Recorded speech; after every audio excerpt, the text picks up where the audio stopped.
Hey guys, happy Tuesday. So yeah, I had to take a break. I've had to take breaks here and there, but yeah. How are you guys? Hopefully good. Hopefully very, very, very good. So today, we're going to kind of backtrack on how to hollow a compass. The meaning of the compass, the construct of the compass, what it means, what it is, what you do within it, what you do without it, everything in between. And this is from Treading the Mill. So this is an even better book too. Nigel Pearson, I think. Very good book. So, how was your guys' May Eve? Anything fun? Anything at all? No? Maybe? Alright. So, Hallowing the Compass. Alright, now I love how Nigel writes. I love this. So, alright, now these days we no longer live in small villages in the middle of the forest. Clearings, which I wish we did, would be incredibly, just amazing. That single sentence right there just evokes so much. Just amazing imagery, or invokes all this imagery. Right now, protected only by a thorny hedge and relying on the local wise one to tell, or for all of our non-physical needs. But there are those who still continue the traditions of the hedge rider. And I love this, and dare to brave the dark places to bring back knowledge and power that will benefit both themselves and those around them. So it does seem like, yes, going into traditional craft, the wise one, the witch, is the medicine person, medicine man, medicine woman.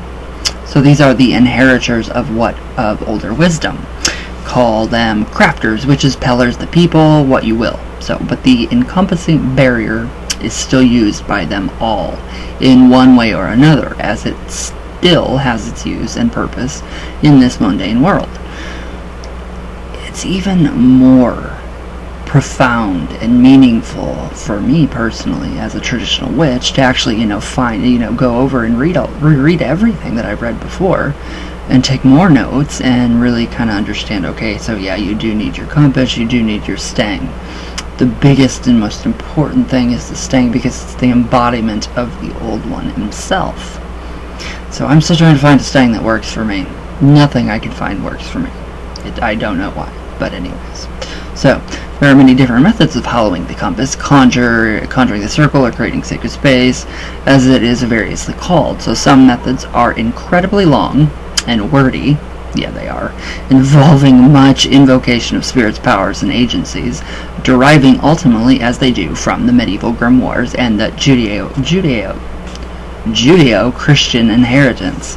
So yeah, there's a little bit of the cross mixing or breeding or whatever in there.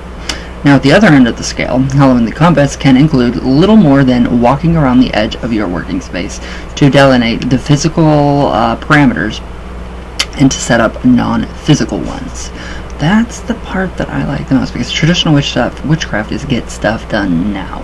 So you want to get it done now, you want to get it over with, you want to work your magic, you want it to work, you want it to all be okay. So that's how you do that. So to decide which one is appropriate, you will need to know what the compass is used to be used for. And it won't be for the same reason each time. So on one level, the compass is there purely and simply to mark out the space you are going to be working in. Now if it is purposely or purely there to be an area of peace and quiet for meditation, then you do not need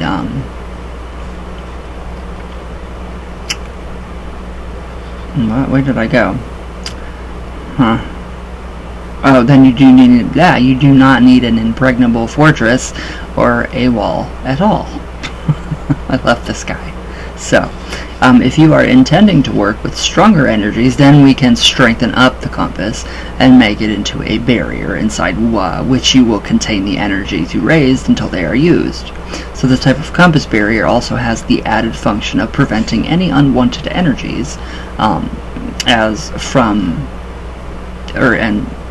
energies from intruding and disrupting your work. So the words you use to create your compass will reflect the use to which it is to be put, and also who or what is to be hollowed or allowed to join in your work area. So it's very, very interesting. It's very interesting because, I mean, dismissing, like when Wiccans want to dismiss or, release the spirits are already here. The gods and the goddesses, they're already here. It's all already here. So it's really, I mean, if you're, it's pretty rude for Wiccans to say, okay, so I'm gonna, send off the elementals. They're already here. So it's just, I mean, it's very rude. And this book really goes into on being very polite and respectful. So, now on another level altogether, the compass acts as a kind of a portal to different realms, sometimes called the world between worlds, and it is. So, this type of compass is used as a halfway house between this world and whatever realm we wish to journey to.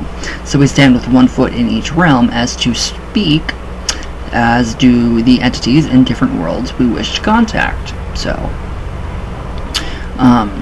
our working space becomes a no man's land or a neutral area. Obviously, it always is. To experience other dimensions and beings. And I didn't realize how amazing what you can talk to inside of a compass, depending on what you intend its purpose to be. So further than this, we may safely leave our bodies in their protected area whilst we send our spirit fetch astral body out into the world, other worlds. So perhaps to acquire knowledge or communicate with other beings in their own worlds, secure in the knowledge that it will come to no harm whilst we're journeying. So yeah, it does keep us safe as well. When you're trying to astral travel, if you're freaked out about anything, just draw a compass. It's very easy. So this is the original meaning of the term hedge witch, the person who rides the boundaries hedge between this world and the next, bringing back knowledge and magic for use in this world. So yeah, it's pretty interesting. It's really interesting, actually. So the different types of compasses are decided upon before creation and then are brought into being accordingly. So the main ingredients is the construction of in the construction of a compass are always the visualization and energy you put into it. So that is the biggest thing right there, the visualization and the energy. So you have got to do that. You have to. If you don't have that, then there's no energy shift, hence no compass.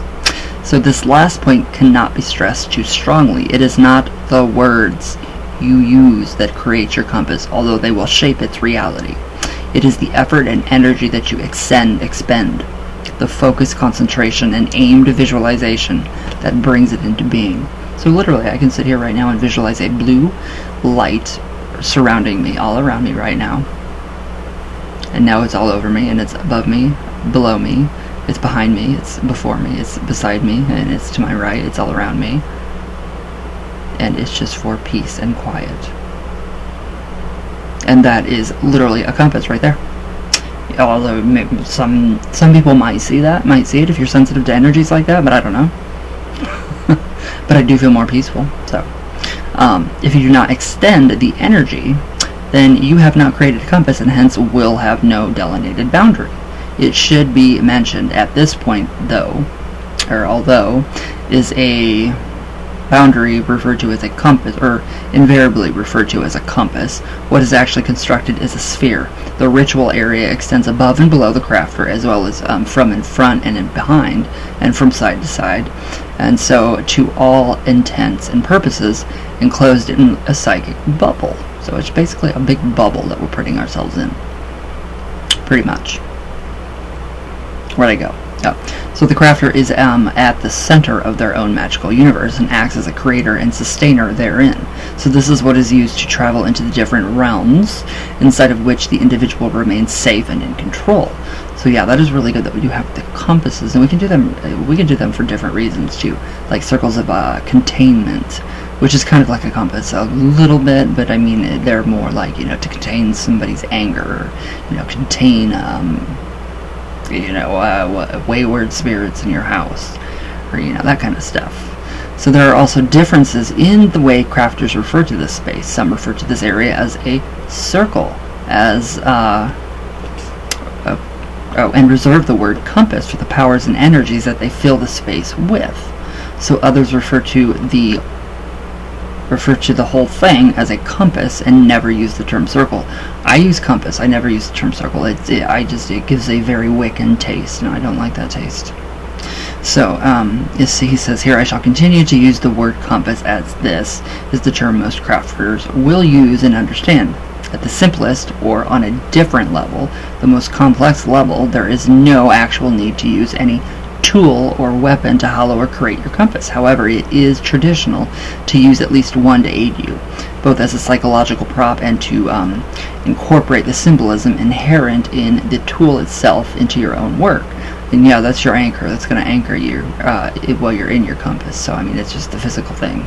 So you don't need them, but I mean, they're pretty nice. And it's usually the stang or the staff, the walking stick, which I still have not found one, and I am dying to find one.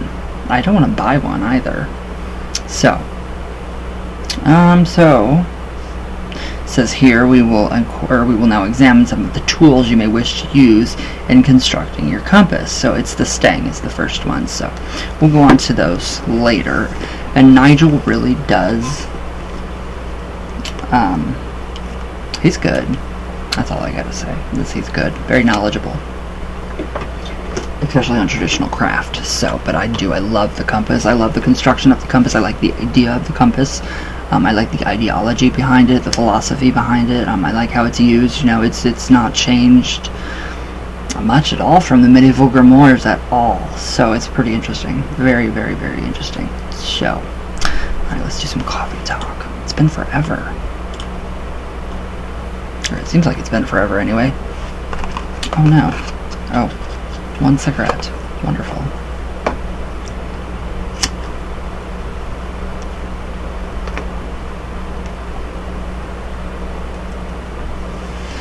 Alright. So yeah, I totally got I amped myself up to get my second shot. The vaccine, the COVID vaccine. Amped myself up so much to where I was sick before I got it. And then I got it and I felt 100 times better. So no weird adverse side effects or anything going on like that. And I am just very grateful that I'm fully vaccinated now. Well, it takes 2 weeks, but I mean, I'm very, I feel better. I feel like I'm protecting, you know, my mom more and, you know, my family pretty much. So it's just, you know, a good feeling to know that you're protecting the ones that you love. All right. Now let's see. All right.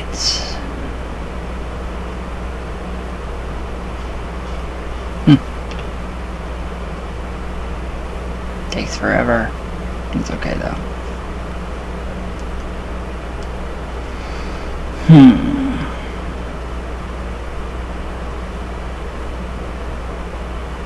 Oh, the Amityville. Yeah, I have a lot of opinions about those cases. You guys ask what I feel, and I tell you. A lot of people don't like it either. A lot of people hate it because, you know, I think Ed probably, you know, used Lorraine to his advantage.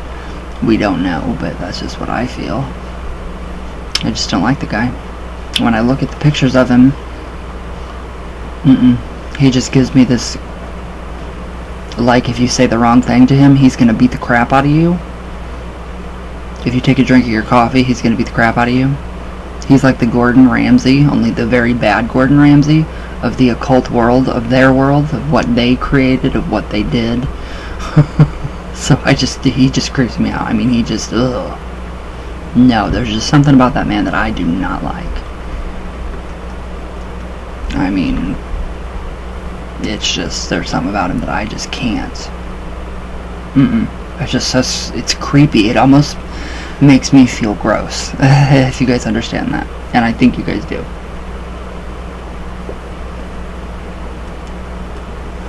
Gustavo, hi my brother. Good night. Have a good night. You too, Azazel Power. Yes, candles are coming. More candles. Full moon. Yes, it was. It was a really good full moon, actually. Enjoy. Thank you, brother. Thank you, my brother. Thank you. You are really one of a kind, and I am blessed to have you as my brother. All of you, my spiritual brothers and sisters. Careless, I did watch the entire playlist about Young. Ooh, at Darrett's channel is really good. Thanks for the tip. Love from Mars. Isn't it amazing? Oh my god, getting into Jungian psychology is incredible. But you gotta go a little further, because Jung didn't, fully... Yeah, he didn't fully develop, is what I've heard. It's so interesting. I love it. Alright, careless, hi. Can't have good, I love the quotes, without evil quote. Balance is there to keep it, exactly. That's one of the reasons why I love Baphomet. Yes. Have a nice day, Ryan. Love the videos. Love from Mars. Because I'm Aries. Aw, hi. Love you. Thanks, Ryan. I'll try to be more careful with what I do. What do you mean? What do you mean? I think you're amazing. You do everything great. You always do. I love what you do. Gustavo, I gotta give you all the hearts. I gotta heart you guys. You guys got a lot of comments, like from months ago. Careless. I like the card. It even has a Viking symbolism in it. It does. Yes, it does. The Fool. The serpent eating its tail. Yep. Have a nice day. Love from Mars. I love you. Love from Venus. Always. I should be Mercury, but I'm Venus. Always Venus. I don't know why. Because I'm Virgo, but... Alright, Gustavo. Hello, my brother. Hi, brother. I love your guys' comments. They're incredible. You guys are amazing. Alright. Magic. Gustavo, I love you. Falcon Moon. Hi. Holy crap. 3 months ago. I'm getting comments from 3 months ago. Hi. I miss you. Ooh, this was highly enjoyable, Ryan. Love you. The Archetype of the Fool. Ooh, thank you. Thank you. Yeah, it is interesting, isn't it? Every single tarot card in the major arcana is what we go through every day in life. So, they're archetypes. I love it. Alright, careless. Funny that we're talking about the Fool card today. I almost fell in an icy river with a tractor today. Have a nice day, Ryan. Love from Ryan. Oh, you stay off tractors. Get away from icy rivers. Go inside and seatbelt yourself into a computer chair. And have somebody wait on you. And, like, have 5 butlers feed you grapes. Or something. Don't do that. That scares me. I don't want to see anything happen to you. Now I'm going to put, like, protection around you. Careless. Love from Venus. There we go. Aw, thank you. I know, Gustavo. It's the waiting process. It's crazy. Soul of Thorns. 3 months ago. Where is all of these coming from? Learning the archetypes is literally a life goal now. Oh my god, it's way more fun than I ever thought, Ryan. Oh, wow. This is super, super intriguing. You can literally see people's actions or emotions, and it can be several cards. Isn't it fun? I see now why it's considered a game. Way. By Thoth, Egyptian and further past times. Oh, yes. Yes, then we have the ancient game of Sinets. So, it's incredible. I love the tarot. I love it. It's just, it unlocks so much good. Alright, careless. Hello, my love. I find your voice calming. Don't be embarrassed about it. Love the tarot videos. Keep it up. Thank you. I love you. I love you so much. Soul of Thorns. Hi, love. I left the youth of one of your... I felt the youth of one of your followers. It literally makes me feel like tears. Though, of course, I see a picture, a rainbow, and at the end, rain all around. And over to Ryan, you are a sensitive type. Me too. Oh yeah, I'm very sensitive, but I don't often let that out. You have to have a very hard exterior, especially in this world.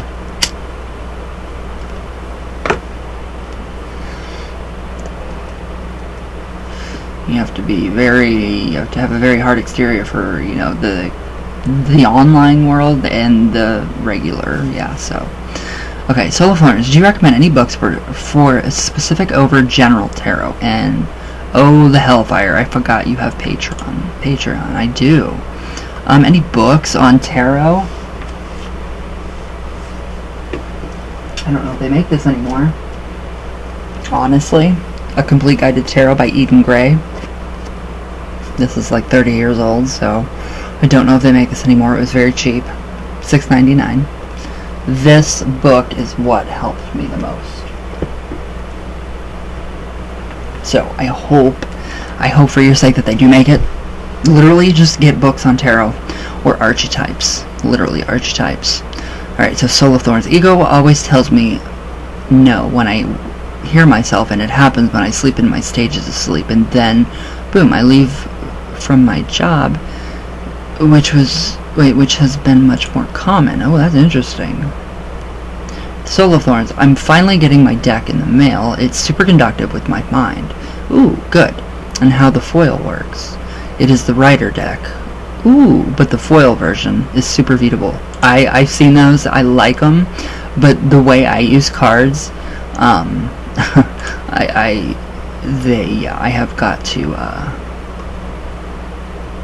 I just stick to these cards, my old cards. So, Soul of Thorns. I'm quite curious of what you can say about this archetypical mind of your perspective of psychology and ego, divine consciousness.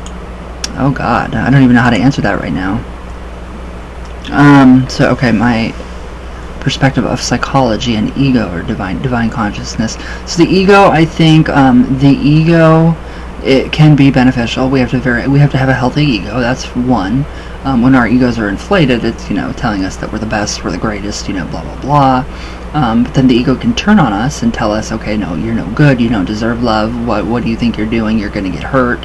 So that's what I think. I don't think the ego has anything to do with the divine consciousness. I think that's when you just go into it like transcendental meditation and you forget your body and you feel, but you still forget that you're here. You forget you're here, but you still feel. It's just being floating around in the ether. And then once you tap into that stream of consciousness from above, SINE, from above, that's when you tap into the divine consciousness. So that's pretty much my opinion. Psychologically, I mean, the psychological world is really, really caught up to magic and all of what we do on here, and so is science. So it's pretty interesting to see, the progression in science and the progression in, psychology and, all of it, and, epigenetics. Literally, like I act out the way I do in certain ways because of something that had happened to my dad when he was little. So there's, that part of you, and it really does change your DNA, literally by proteins. So it's way out there. Just look up epigenetics. Alright. That's enough psychology for today because it's going to make me go crazy. Once you do go down the Jungian rabbit hole, it's hard. So just be careful. That's all I have to say. But it's interesting. It's fun. So, but alright guys. I love your comments. Thank you. Thank you. So I'll see you guys tomorrow, and all my love. All the way from Venus. Always. All the way back down.